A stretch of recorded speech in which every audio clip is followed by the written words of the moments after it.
Mariana, 7 ans à peine, traversait le chemin poussiéreux qui menait de l'épicerie du village à la petite maison qu'elle partageait avec sa mère. Dans son panier de toile, le pain encore tiède diffusait un parfum rassurant qui se mêlait à celui, plus âcre, du cambouis flottant autour de la grande usine où sa mère travaillait. Le soleil de l'après-midi embrasait les tôles du portail d'entrée et projetait une lumière aveuglante sur la chaussée. Au moment de contourner l'un des piliers, la fillette s'arrêta brusquement. Dans l'ombre d'un renfoncement, un vieil homme était assis à même le sol. Ses vêtements n'étaient plus que haillons, son visage émacié portait les traces d'un long combat contre la fatigue et la faim. Il tenta de se redresser, mais ses jambes, minces comme des roseaux, se refusèrent à le porter. « Pourquoi reste-t-il là tout seul ?» murmura Mariana pour elle-même, la curiosité mêlée d'inquiétude. L'homme gardait le regard baissé, une main crispée sur son ventre comme pour contenir un torrent de douleur. Une employée de l'usine, tailleur strict et chignon serré, passa près de lui sans même ralentir. « Madame !» lança la petite d'une voix tremblante.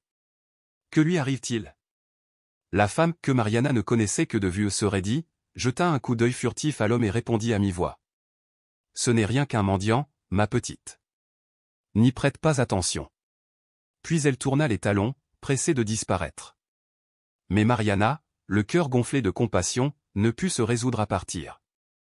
Elle s'approcha doucement. « Monsieur, est-ce que ça va ?» Le vieil homme leva enfin les yeux. Ses prunelles, d'un brun délavé, croisèrent celles de l'enfant. Il acquiesça faiblement, puis souffla.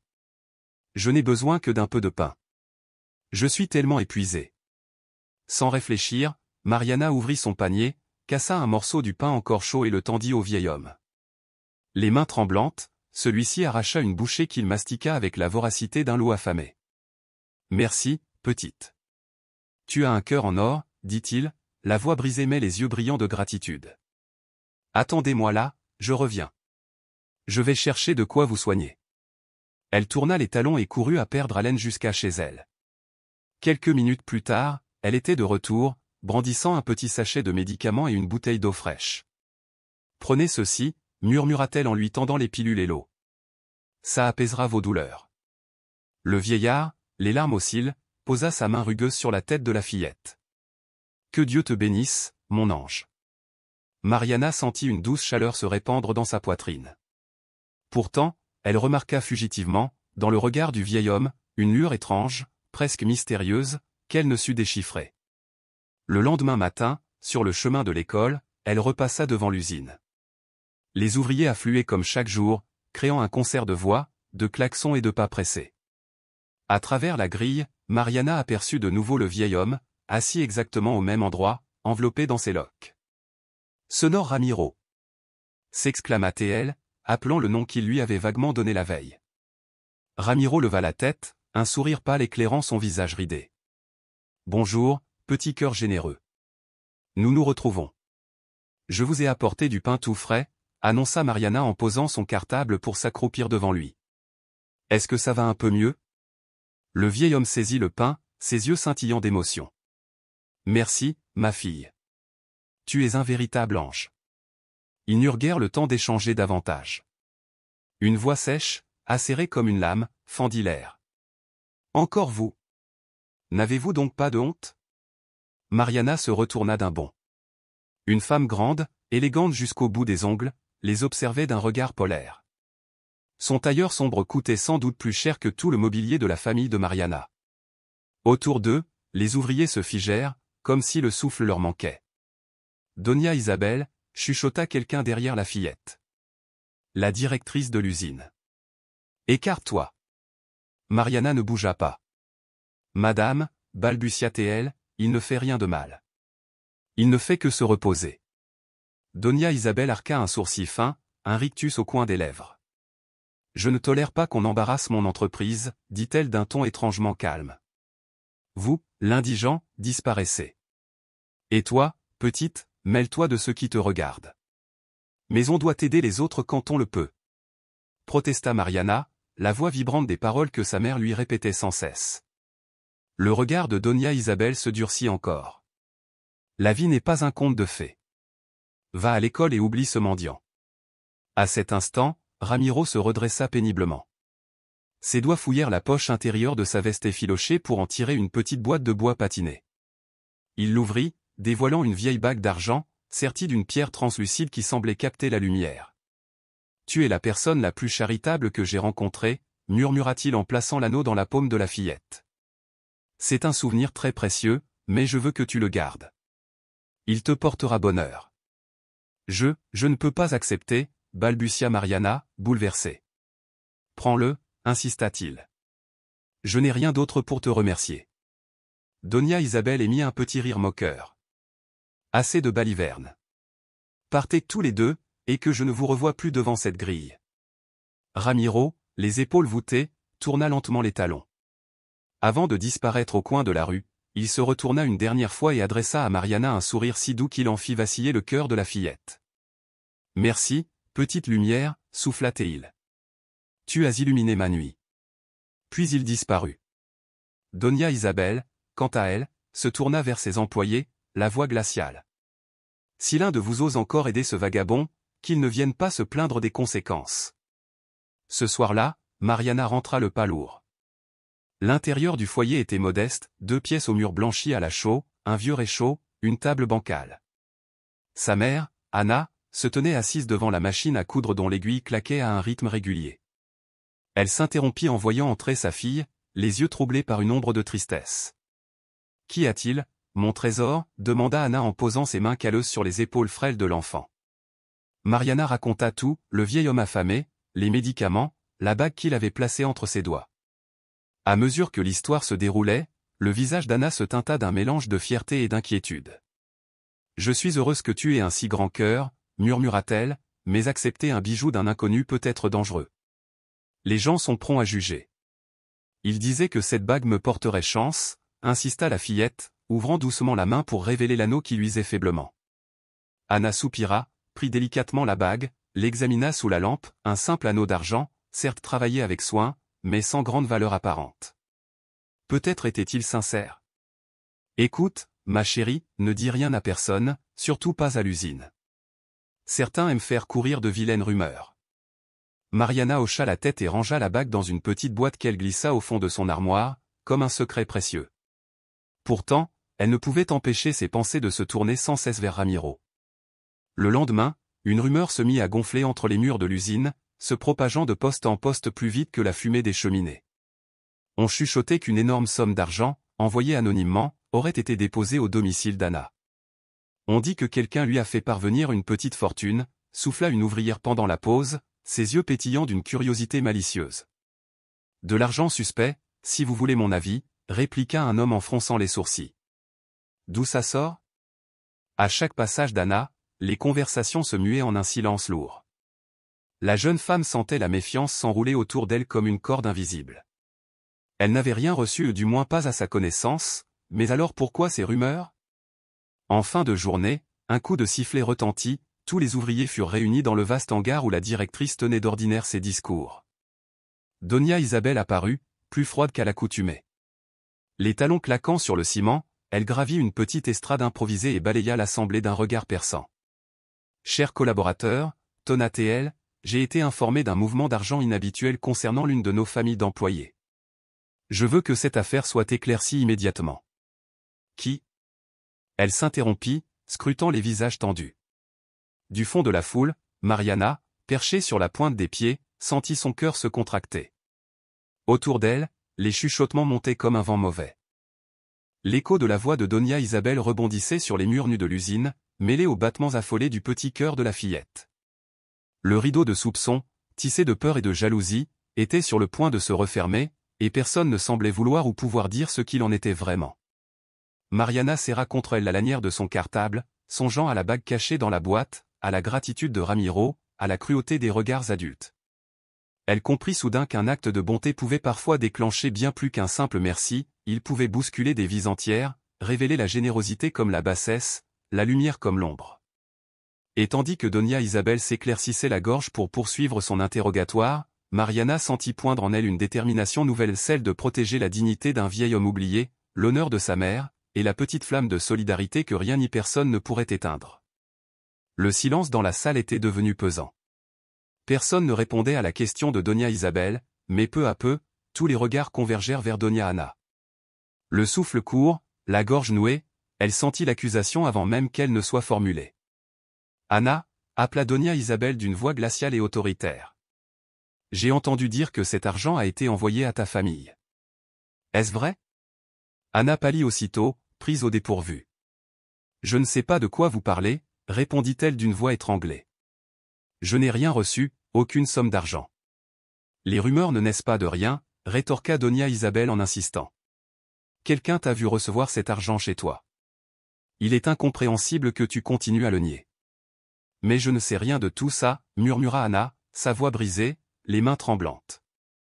Un rictus narquois se dessina alors sur les lèvres de Doña Isabel.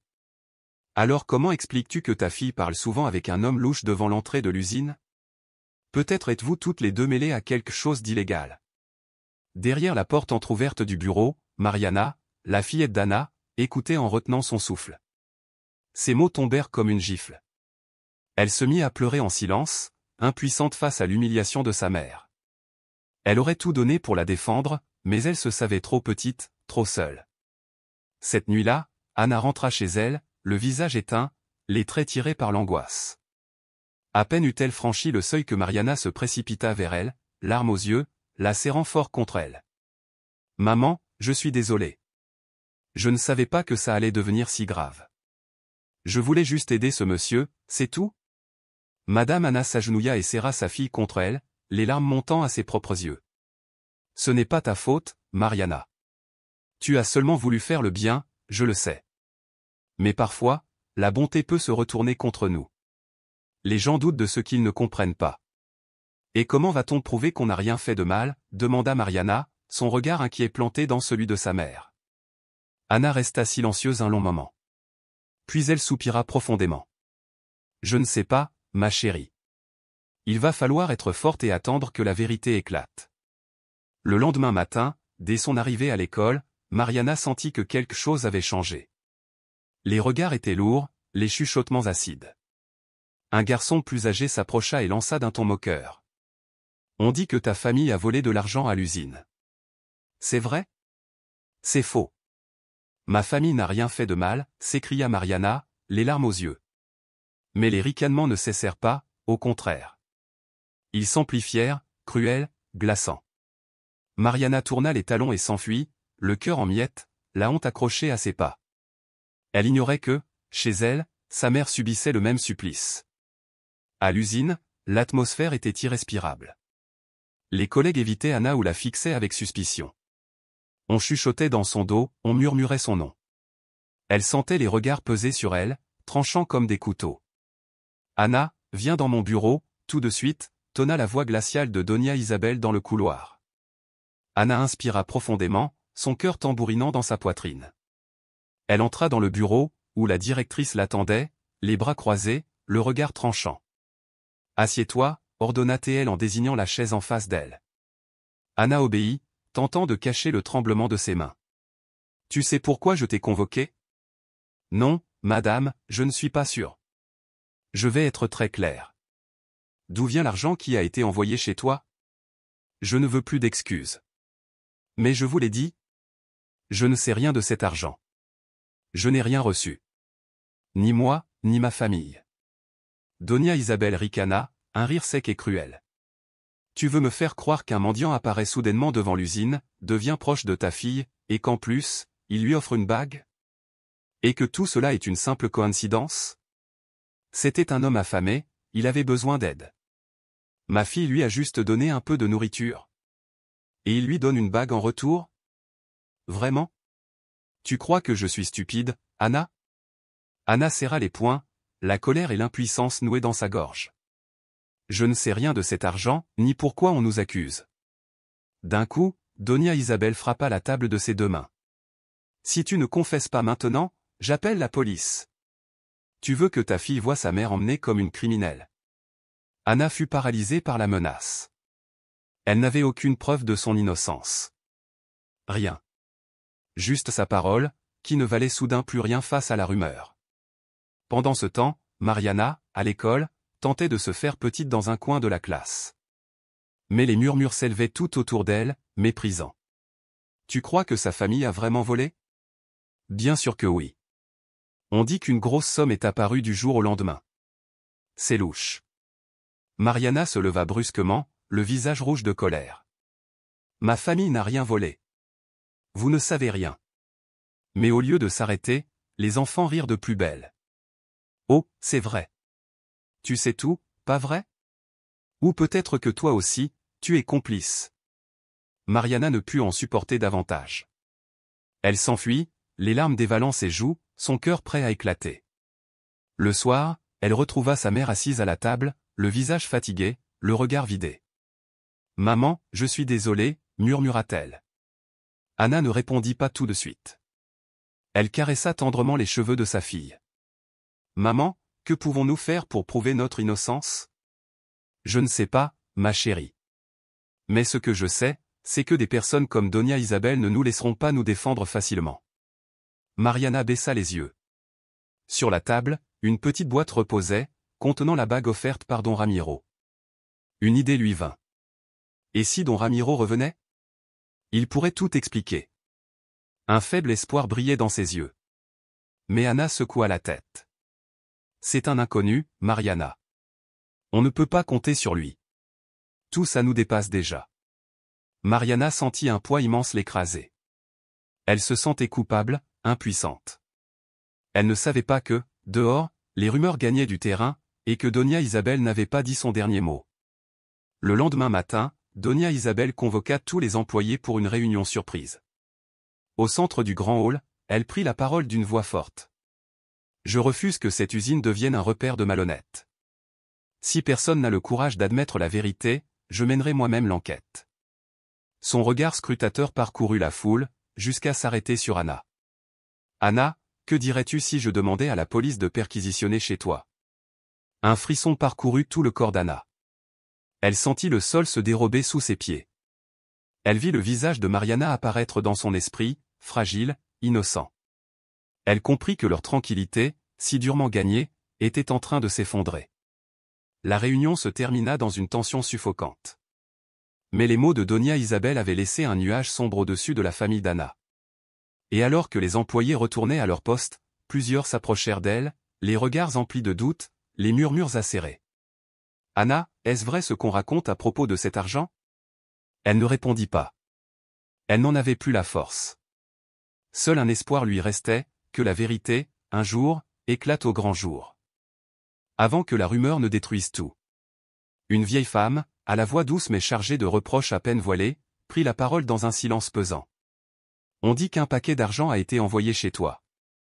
Ne le nie pas. » Un homme aux yeux durs, le visage fermé comme un mur, ajouta d'un ton glacial. « Je te l'ai déjà dit. Je ne sais rien de cet argent. Ma famille n'a rien fait de mal. » C'était Madame Anna qui parlait, la gorge nouée, la voix tremblante, consciente que ces mots n'avaient aucun poids face à la méfiance générale. Mais la pression monta encore d'un cran. « Et pourquoi ta fille parle-t-elle toujours avec ce mendiant à l'entrée?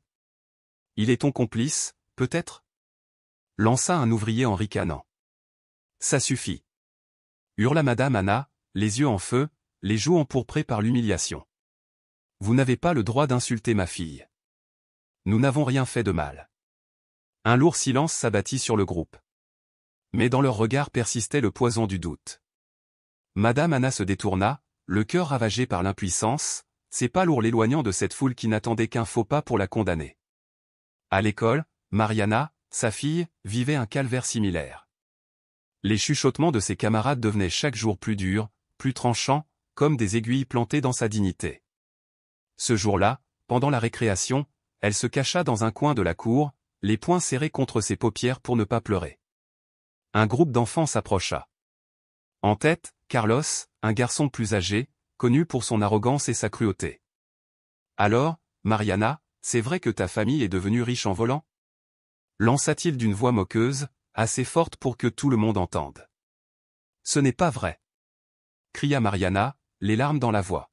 « Ma famille n'a rien fait de mal. » Mais Carlos éclata de rire, bientôt suivi de ses suiveurs.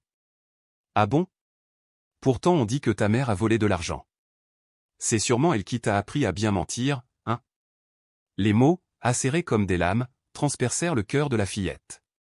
Elle se mit à pleurer, incapable de se défendre face au ricanement qui résonnait dans toute la cour.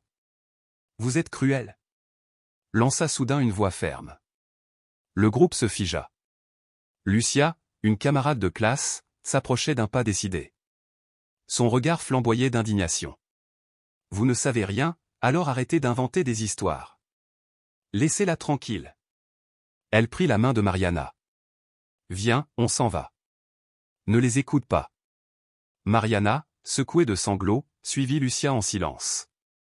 Elle était reconnaissante, mais la douleur persistait, un poids surlogé dans sa poitrine. Même avec le soutien de son amie, elle se sentait seule et terriblement blessée. Le soir venu, la petite cuisine de leur modeste maison accueillit leur silence. Une soupe tiède refroidissait dans les assiettes. Mariana n'y toucha presque pas. « Maman ? Je crois qu'on devrait aller voir Don Ramiro. Peut-être qu'il pourra expliquer ce qui s'est passé. » Madame Anna leva les yeux, épuisée mais attentive. « Ma chérie. Cela ne risque-t-il pas de paraître encore plus suspect, dit-elle d'un ton soucieux. « Je ne sais pas. Mais on ne peut pas rester comme ça, murmura Mariana. Alors Anna redressa la tête. « Je ne peux pas rester les bras croisés. Demain, j'irai parler à Donia Isabel. Je dois éclaircir tout ça. Mais maman ?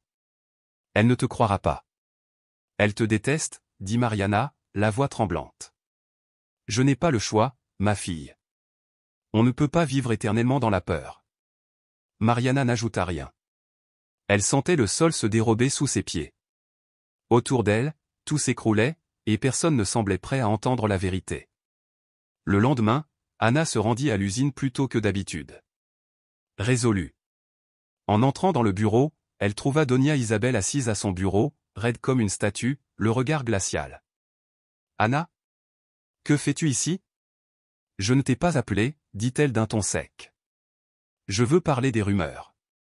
Je veux les clarifier, répondit Anna en tentant de garder son calme. Donia Isabel haussa un sourcil. Vraiment ? Eh bien, j'écoute. Explique-moi donc cette histoire d'argent. Je n'ai rien reçu. Je ne sais pas d'où viennent ces rumeurs, mais elles sont fausses, répondit Anna, le ton ferme malgré ses mains moites. Tu crois que je vais gober tes jolies paroles ? Il n'y a pas de fumée sans feu, dit Donia Isabel avec un sourire cynique.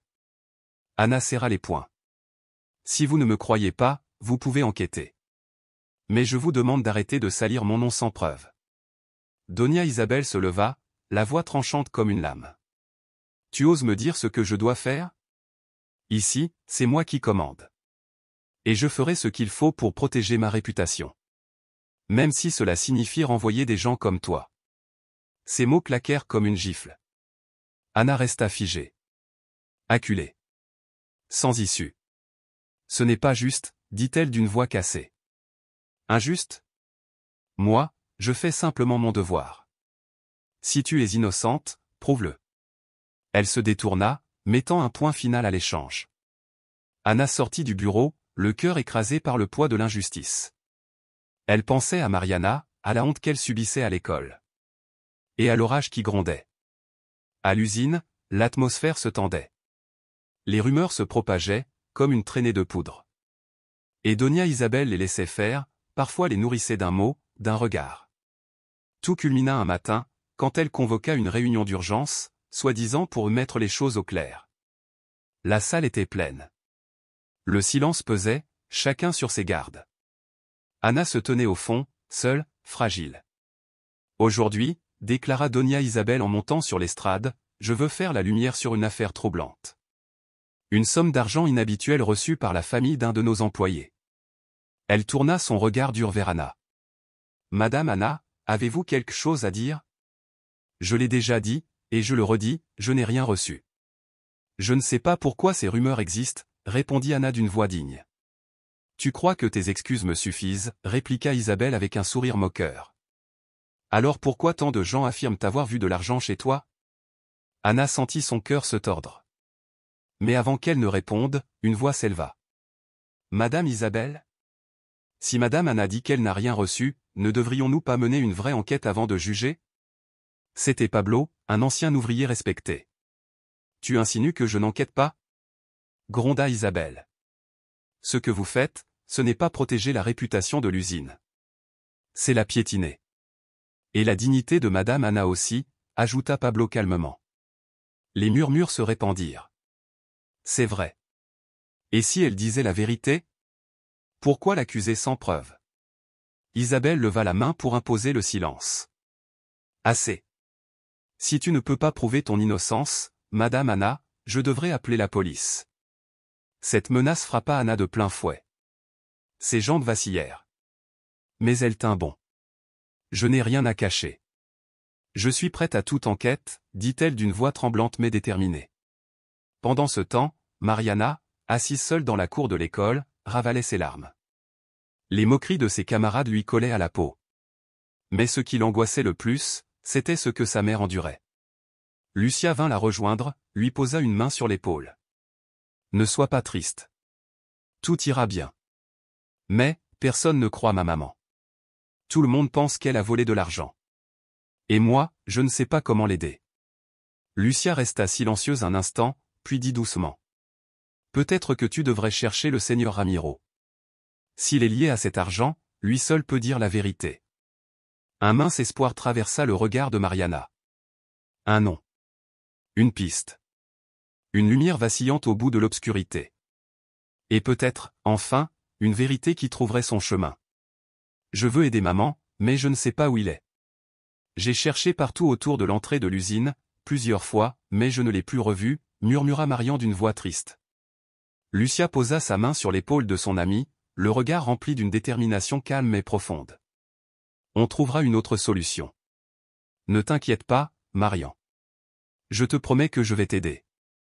Cette nuit-là, lorsque Madame Anna rentra chez elle, fatiguée, les épaules courbées par le poids du soupçon et des regards malveillants, Marian courut à sa rencontre, une lueur d'espoir dans les yeux.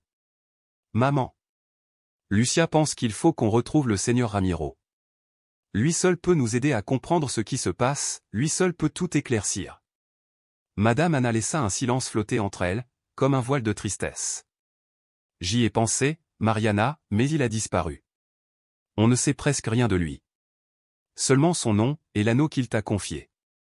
Mariana baissa les yeux, la déception se lisait sur son visage enfantin. Mais soudain, une étincelle jaillit dans son regard. L'anneau, maman. S'il me l'a donné, peut-être que ça signifie quelque chose. Peut-être qu'il cache un indice. Intriguée, Madame Anna prit délicatement l'anneau que Mariana sortit d'une petite boîte en bois. Elle le fit tourner doucement entre ses doigts sous la lumière tremblotante de la lampe, scrutant chaque détail. Mais à part sa beauté simple et noble, elle ne vit rien d'évident. Je ne sais pas, Mariana. Mais s'il y a la moindre chance que cela mène quelque part, j'essaierai d'enquêter. Pour l'instant, repose-toi. Demain sera un jour décisif. Au petit matin, Donia Isabelle convoqua à nouveau Madame Anna dans son bureau. Cette fois, la directrice ne faisait même plus semblant de cacher sa colère. Je t'ai laissé du temps, Anna. Mais tu n'as rien fait pour prouver ton innocence. Tu crois vraiment que je vais attendre éternellement?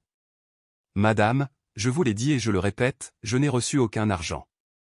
Et je suis prête à coopérer pleinement avec n'importe quelle enquête, répondit Madame Anna d'une voix calme mais ferme. Donia Isabelle se leva brusquement, frappant la table d'un coup sec qui résonna dans toute la pièce. Très bien. Puisque tu le prends ainsi, j'appelle la police sur le champ. Non seulement ils enquêteront sur toi, mais aussi sur ta fille et sur toute ta famille. Ce fut un coup brutal. Un vertige. Madame Anna sentit son monde vaciller, ses jambes tremblaient. Mais que pouvait-elle faire de plus? Pendant ce temps, chez elle, Mariana s'était réfugiée dans sa chambre. Assise sur son lit, elle serrait la bague dans ses mains, les yeux fermés, priant en silence. Elle ignorait qu'à cet instant même, le destin s'apprêtait à frapper à leur porte, bouleversant à jamais leur existence. Cette nuit-là, alors que tout le quartier dormait, Madame Anna s'installa dans le salon, la bague toujours en main. Elle la faisait tourner lentement sous la lumière jaune et faible de la lampe. Chaque reflet sur le métal semblait contenir une promesse ou un secret. Le vent froid s'infiltrait par les interstices de la fenêtre, lui rappelant à quel point sa vie était devenue fragile, instable. Soudain, un léger coup à la porte. Elle sursauta. Qui pouvait bien venir à cette heure tardive? Elle s'approcha prudemment, ouvrit doucement, et ses yeux s'écarquillèrent. Devant elle se tenait un homme qu'elle reconnut immédiatement. Mais il n'était plus ce mendiant aux habits déchirés. Non. Devant elle, se tenait un homme élégant, digne, grand, au regard à la fois puissant et empreint d'une bienveillance profonde. C'était don Ramiro. « Bonsoir, Madame Anna, dit-il d'une voix grave mais douce. Pardonnez-moi de venir si tard, mais je pense qu'il est temps de tout vous expliquer. » Le cœur battant, Madame Anna le fit entrer, confuse, troublée, submergée d'interrogations. Mariana, réveillée par les voix, accourut dans le salon et lorsqu'elle vit l'homme, son visage s'illumina. « Seigneur Ramiro. Je savais que vous reviendriez. » Elle courut vers lui et le serra dans ses bras avec une spontanéité enfantine. Lui, ému, lui caressa tendrement les cheveux. « Merci de m'avoir fait confiance, Mariana. Je suis ici maintenant pour aider ta famille. » Madame Anna, encore sous le choc, s'assit face à lui. « Seigneur Ramiro, qui êtes-vous vraiment? Et pourquoi réapparaissez-vous maintenant ?» Il retira son long manteau, le posa sur une chaise, puis répondit posément. « Madame Anna, je dois la vérité à votre famille. En réalité, je ne suis pas un mendiant. Je suis le propriétaire de l'usine où vous travaillez. » Le silence fut total. Les mots suspendus dans l'air. « Le propriétaire ?» répéta Madame Anna, les lèvres tremblantes. « Oui. Je me suis déguisé en mendiant pour voir comment mes employés, et les gens du village, traitaient ceux qui n'ont rien. Et votre fille a été la seule à me traiter avec bonté, avec sincérité. » Mariana leva les yeux vers lui, intriguée. « Et l'anneau ? Cet anneau, Mariana, est un héritage de ma famille. Je te l'ai donné non pas comme une épreuve, mais comme un symbole de ta bonté. » Madame Anna essayait encore d'absorber ces révélations. « Mais, l'argent ? Pourquoi dit-on que ma famille a reçu une grosse somme ? » Le regard de don Ramiro se fit grave. « Cet argent était un cadeau. Une manière de vous remercier pour ce que votre fille a fait. Mais je n'aurais jamais imaginé que cela provoquerait des accusations aussi absurdes. Donia Isabel a exploité cette situation pour vous nuire et asseoir son autorité. » À l'évocation de ce nom, Madame Anna serra les poings, révoltée. Elle a fait tout ce qu'elle pouvait pour salir notre nom. Elle a même menacé d'appeler la police. Je sais. J'ai entendu. Mais ne vous inquiétez pas. Demain, je prendrai la parole devant tous les employés. Il est temps que la vérité éclate. Le lendemain matin, à l'usine, Donia Isabel convoqua une réunion d'urgence. Sûre d'elle, elle monta sur l'estrade, le regard froid, entourée de travailleurs silencieux. « Mes chers collègues, déclara-t-elle. Après une enquête préliminaire, je peux affirmer que la famille de Donia Anna est impliquée dans la réception d'une somme d'argent suspecte. Une telle conduite est inacceptable. » Des murmures parcoururent la foule. Tous les regards se tournèrent vers Madame Anna, debout dans un coin, pâle, angoissée. Mariana, blottie contre elle, serrait sa main. Mais soudain, une voix grave retentit au fond de la salle. « Excusez l'interruption. J'ai quelque chose à dire. » Tous les visages se tournèrent. Don Ramiro venait d'entrer, imposant, digne, rayonnant d'autorité. Un ouvrier s'écria. « Le propriétaire. C'est le propriétaire de l'usine. » Donia Isabel blêmit, fit un pas en arrière, la voix tremblante. « Seigneur, que faites-vous ici ? » « Je suis venu rétablir la vérité, » répondit-il d'un ton calme mais ferme. « Et m'assurer que personne ici ne soit victime d'une injustice. » Un silence tendu envahit la pièce. Il avança, lentement, jusqu'à se tenir face à Donia Isabel, plongeant ses yeux dans les siens. « L'argent que la famille de Donia Anna a reçu, venait de moi. C'était un don, un geste de gratitude envers la petite Mariana, pour sa bonté. Elle m'a aidé alors que j'étais dans le besoin, croyait-elle. » Un murmure parcourut l'assemblée, entre surprise, admiration et honte. « Et vous, continua-t-il, vous avez utilisé ce don comme une arme. Vous avez accusé, menacé, calomnié. Cela s'arrête aujourd'hui. » Il se tourna vers les employés. « Je suis fier de compter parmi mes ouvriers une famille aussi digne. Et je demande à chacun ici de traiter Donia Anna et sa fille avec le respect qu'elle mérite. » Des applaudissements éclatèrent. Mariana, les larmes aux yeux, regarda sa mère, qui sanglotait doucement, soulagée. Donia Isabel, démasquée, s'éclipsa, incapable de soutenir les regards. Et dans le regard de don Ramiro, ce jour-là, se reflétait non seulement la justice, mais l'espérance restaurée. Dans le vaste atelier de la filature, l'air empestait la sueur, la vapeur et cette inquiétude sourde qui règne lorsque la peur tient lieu de hiérarchie. Les métiers à tisser, rangés comme des soldats sous la lumière vacillante des lampes à pétrole, battaient une cadence implacable. Mais ce matin-là, un murmure, puis une rumeur, puis un fracas d'indignation parcoururent les allées, on découvrait, stupéfait, que l'homme avait mal vêtu qui errait la veille, grelottant de froid devant le portail, n'était autre que don Ramiro, le propriétaire de l'usine. Vêtu de haillons, la barbe broussailleuse et la peau salie à dessein, il avait voulu éprouver les cœurs. Et la sentence tombait déjà, portée par la voix ferme du maître de ces lieux. Oui, c'était moi, déclara-t-il en balayant du regard la foule des ouvriers, leurs yeux écarquillés reflets de leur propre honte. Je voulais découvrir, sans artifice, comment l'on traite les plus vulnérables ici. Une seule âme compatissante s'est arrêtée, la petite Marian. D'un geste, il désigna la fillette blottie contre sa mère. Malgré le feu des regards braqués sur elle, Marian osa relever la tête, ses joues rosirent, partagées entre pudeur et une fierté qui faisait battre son petit cœur comme un tambour. La silhouette raide de Donia Isabel, la contremaîtresse redoutée, se détacha alors des rangs. Son teint, d'ordinaire haut en couleur, vira au terne. « Monsieur, balbutia-t-elle d'une voix pourtant habituée à l'autorité, je ne mets pas en cause vos intentions, mais l'argent ?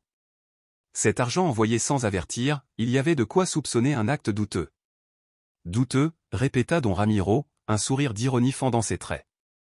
Il s'avança, ses bottes martelant le parquet. Est-ce une excuse pour le glisser dans votre propre poche? La pièce se figea.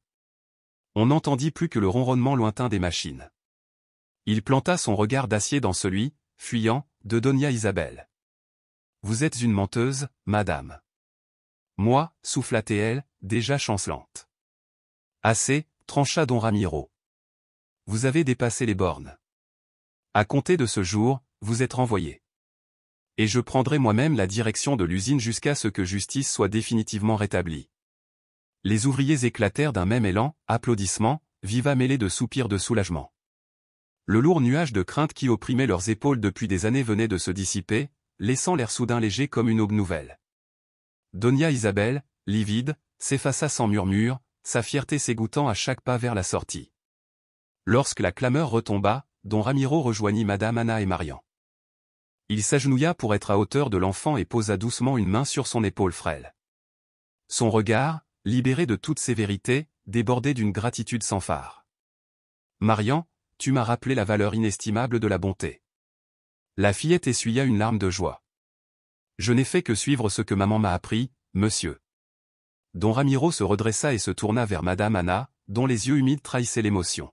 « Au nom de toute l'usine, je vous présente mes excuses pour les humiliations subies.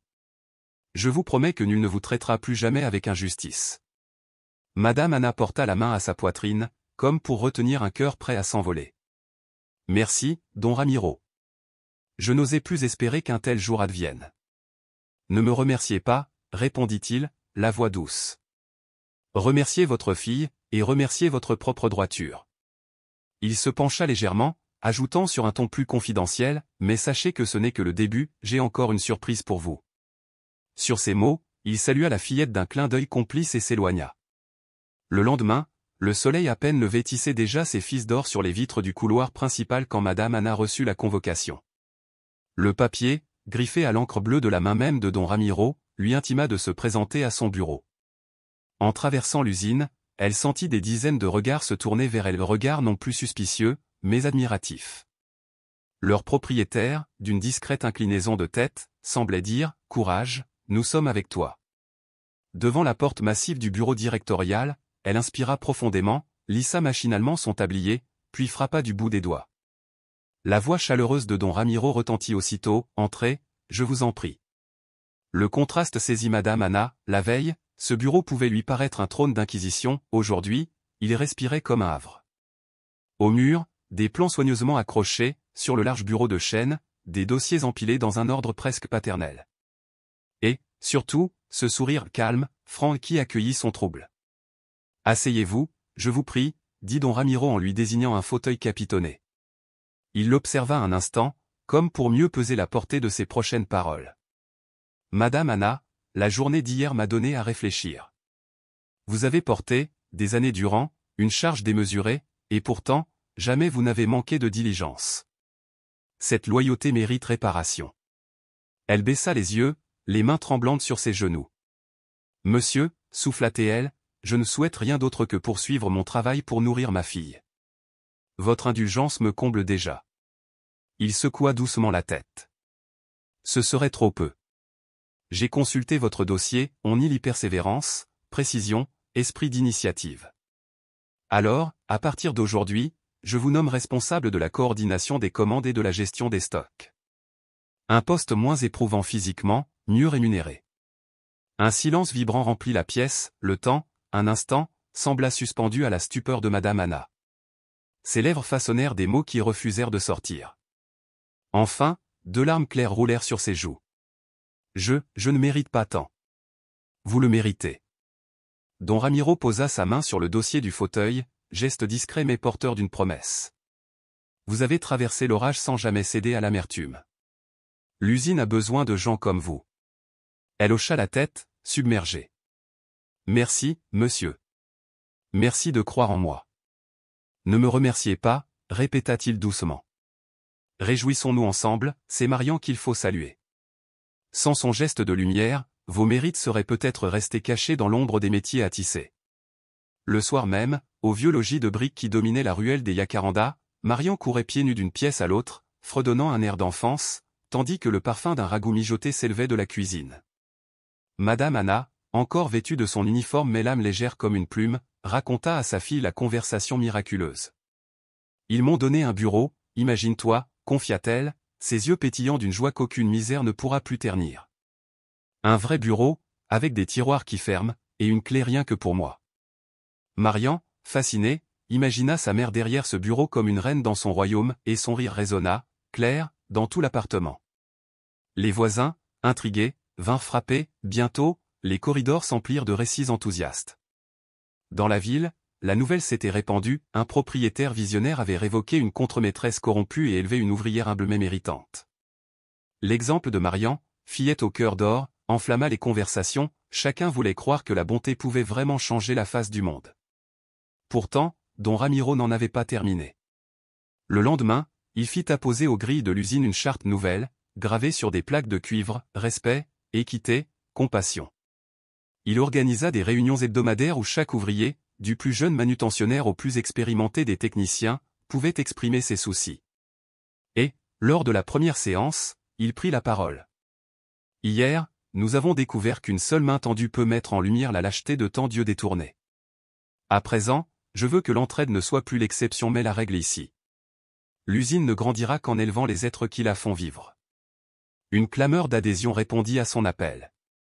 Dans le regard des ouvriers, on lisait la promesse d'un avenir bâti sur la dignité retrouvée. Les semaines passèrent. Sous la houlette bienveillante de Madame Anna, les délais se raccourcirent, les erreurs fondirent comme neige au soleil. Les comptes, jadis oblitérés par des « frais invisibles », retrouvèrent leur clarté.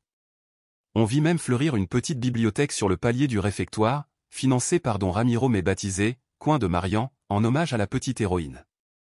Chaque jour à la pause, des filets de lumière tombaient sur les bancs où l'on feuilletait romans d'aventure et manuels d'instruction. Un dimanche, la ville organisa une fête sur la place centrale. Les fanfares jouèrent, les ballons virevoltaient, et l'on appela Marian sur la scène improvisée. Toute menue dans sa robe à volants, elle reçut un bouquet de glaïeuls et un certificat d'honneur, tandis que les applaudissements roulaient comme une vague. Don Ramiro, témoin discret, observa le visage rayonnant de l'enfant qui ne se doutait pas de la portée de son acte. Il lui sembla, l'espace d'un souffle, entendre le battement d'un avenir plus juste, porté par ces petites graines de bonté. Quand vint le soir et que les lampions s'éteignirent, Marian leva les yeux vers sa mère. « Maman, tu crois que les histoires heureuses existent pour tout le monde ?» Madame Anna la serra contre elle. Elles existent quand on sème autour de soi la gentillesse et le courage. Nous en avons la preuve, mon trésor. Plus loin, adossé à un platane, Don Ramiro sourit. Il comprit que la véritable richesse ne résidait pas dans les chiffres alignés sur un bilan, mais dans la paix retrouvée d'une communauté. L'ombre de Donia Isabel n'était plus qu'un lointain souvenir, la lumière née d'un geste enfantin illuminait désormais toute la vallée.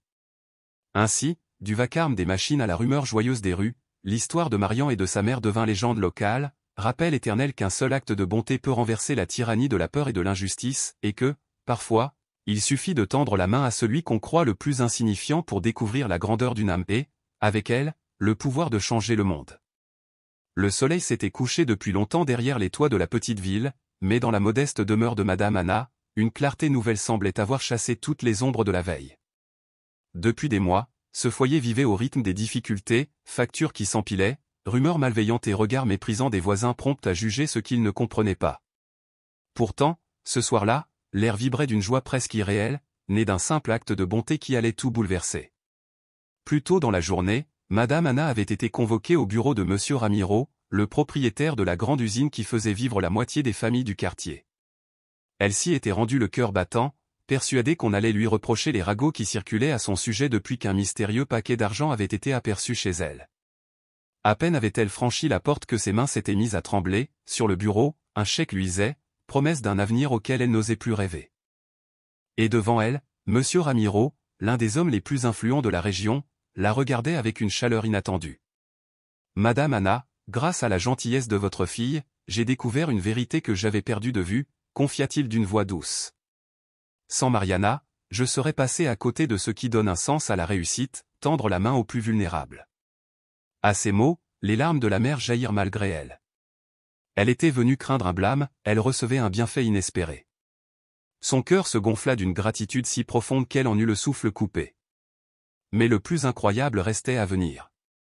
Après un silence vibrant d'émotion, Monsieur Ramiro reprit, « Je pense que Mariana possède un cœur noble et une intelligence rare. Je ne veux pas que la dureté de la vie l'empêche d'éclore. J'ai donc décidé de prendre en charge tous ses frais de scolarité, de maintenant jusqu'à l'université. » Le monde, soudain, sembla s'arrêter de tourner. Les mots pourtant simples retentirent dans la pièce comme un hymne à l'espérance.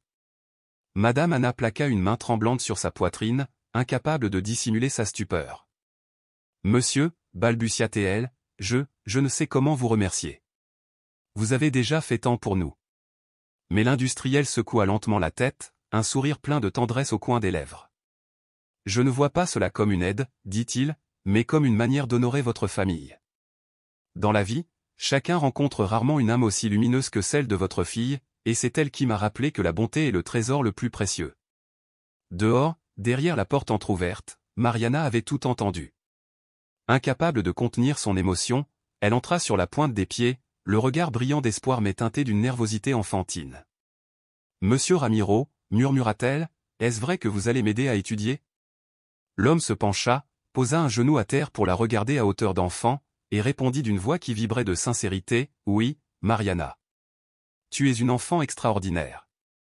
Si l'on te donne ta chance, je suis persuadé que tu accompliras des merveilles. » Alors, sans réfléchir, la fillette se jeta dans ses bras.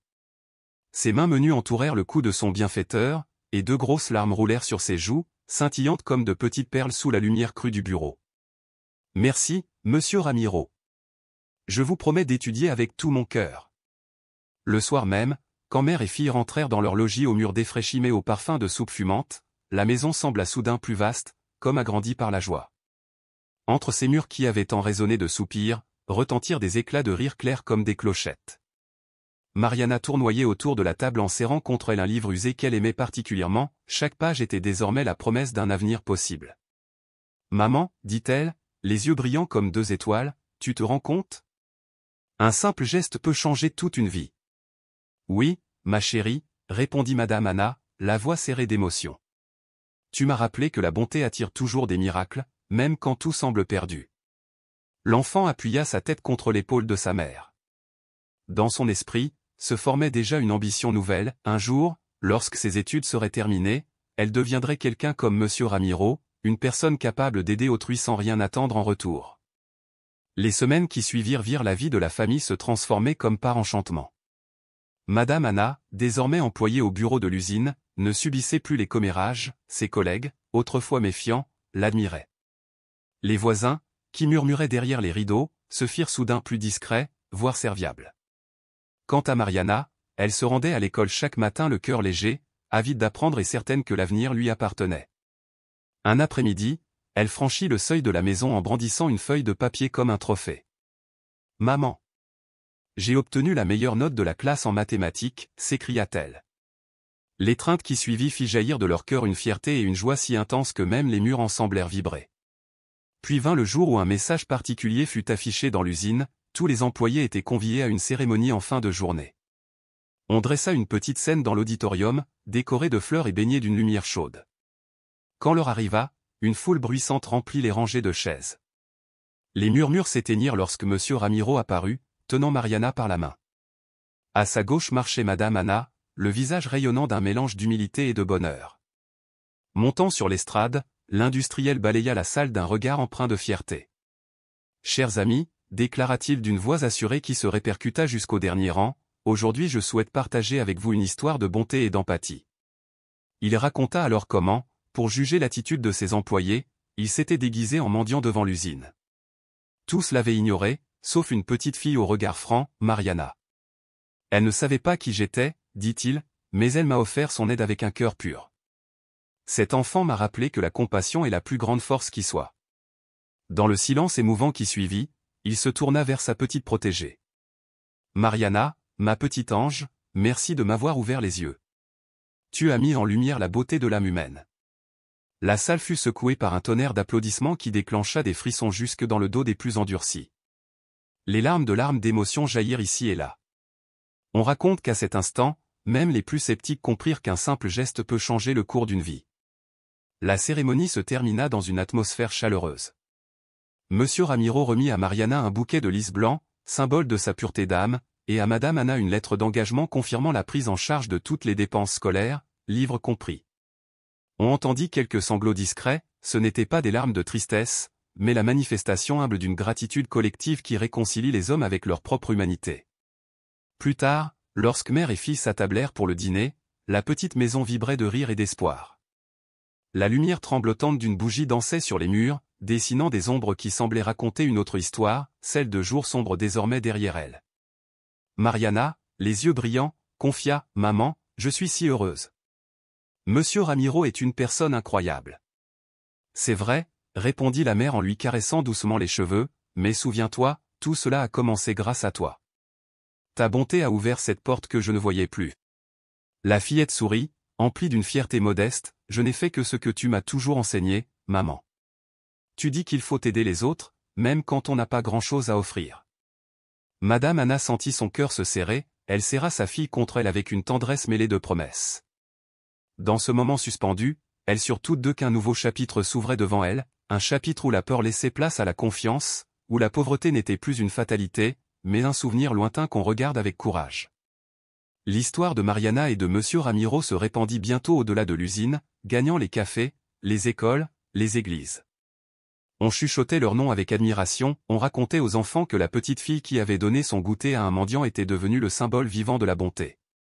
Partout, on voyait renaître des élans de solidarité, un boulanger offrit du pain aux familles en difficulté, un professeur organisa des cours du soir gratuits, un voisin répara bénévolement le toit d'une veuve. Comme une pierre lancée dans l'eau, le geste de Mariana avait créé des cercles concentriques, chacun plus vaste que le précédent. À travers cette histoire, nous sommes invités à nous souvenir que la compassion n'est pas l'apanage des puissants, elle naît d'un cœur ouvert. Chaque acte, aussi petit soit-il, possède le pouvoir de semer la lumière. Dans un monde souvent dominé par la méfiance et l'indifférence, il suffit d'une main tendue pour que naisse un miracle. Mariana, nourrie par l'amour de sa mère et la confiance de son bienfaiteur, incarne cette vérité, la sincérité touche le cœur des autres et propage des valeurs positives qui transforment une communauté tout entière. Si cette histoire a fait vibrer votre cœur, n'hésitez pas à la partager.